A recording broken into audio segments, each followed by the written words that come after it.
Mga ka-Marks, ito yung bago nating gawa na naman.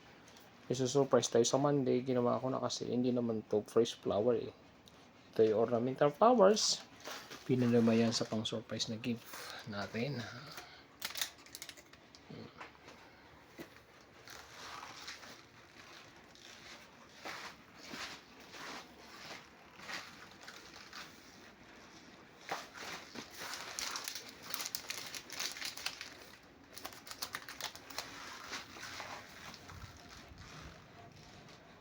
Yan.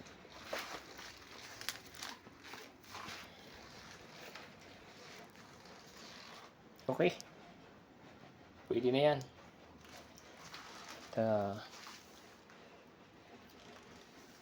Matutuwa na sa inyan. Ito yung ginawa kong yan. Lagyan natin ng happy birthday dyan. Okay.